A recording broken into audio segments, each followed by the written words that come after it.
Well, hey there, East Main Baptist Church. Thank you for joining me for another episode of Real Short Talks with Ryan.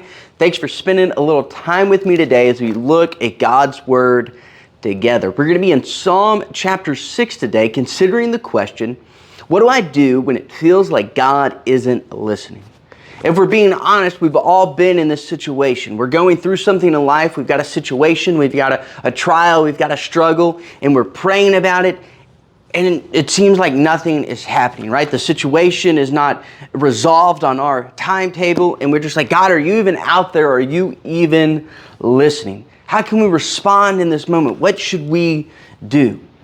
I want to give you two things that you can acknowledge in these moments. Two things that we want to acknowledge, but then two things that we can remind ourselves of as well. The first thing that we can acknowledge is we can acknowledge that life is not always great. Look at what David says in verse 6. He says, I am weary with my moaning. Every night I flood my bed with tears. I drench my couch with my weeping. My eye wastes away because of grief. It grows weak because of all my foes. This is a guy that is going through it.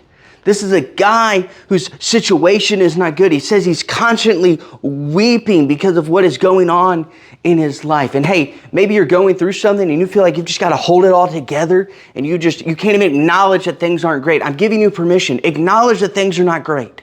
We live in a fallen world that feels the effects of sin, and things are not always going to be enjoyable.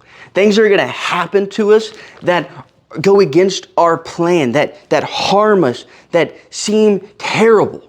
And that's okay. Acknowledge those things. Feel that pain. We can also acknowledge that sometimes it feels like God isn't listening. Look at how David starts this, right? He says, O Lord, rebuke me not in your anger, nor discipline me in your wrath. Be gracious to me, O Lord, for I am languishing. Heal me, O Lord, for my bones are troubled. My soul also is greatly troubled. But you, O Lord, how long? He's saying, Lord, hey, it feels like you're not listening. I am languishing. I am in distress. I am troubled, and it feels like you're not listening. We can acknowledge that sometimes it feels like God isn't listening on our timetable. But more than acknowledging those things, which are important, we need to be reminded of two very important things. One, we are reminded that the Lord loves you.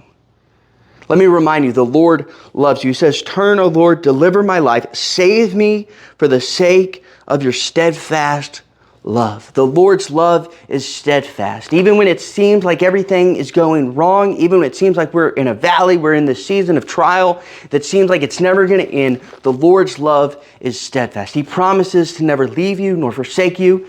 He hasn't stopped loving you just because you're in this season. He is still with you.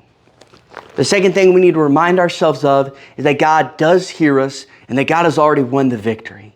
He hears us and He's already won the victory. Look at how David ends. He says, depart from me, all you workers of evil, for the Lord has heard the sound of my weeping. He says, hey, the Lord has heard me. The Lord has heard my plea. The Lord accepts my prayer. Even when it feels like God isn't listening, I promise you that He is. I promise you that He hears you. All my enemies shall be ashamed and greatly troubled. I am going to win the victory in this moment. Why? Because the Lord has already won the victory on my behalf. They shall turn back and be put to shame in a moment. The Lord has already won. He has already paid for your sin. He is in the process of redeeming this broken and fallen world. And one day everything is going to be set right. You are going to come through this season of life. Why? Because the Lord is with you and the Lord has already won. So acknowledge your grief, acknowledge the season that you are in, but be confident in what the Lord is doing to you and through you. Hey, thanks for tuning in today. We'll see you back next week for another Real Short Talk with Ryan. Until then, glorify His name.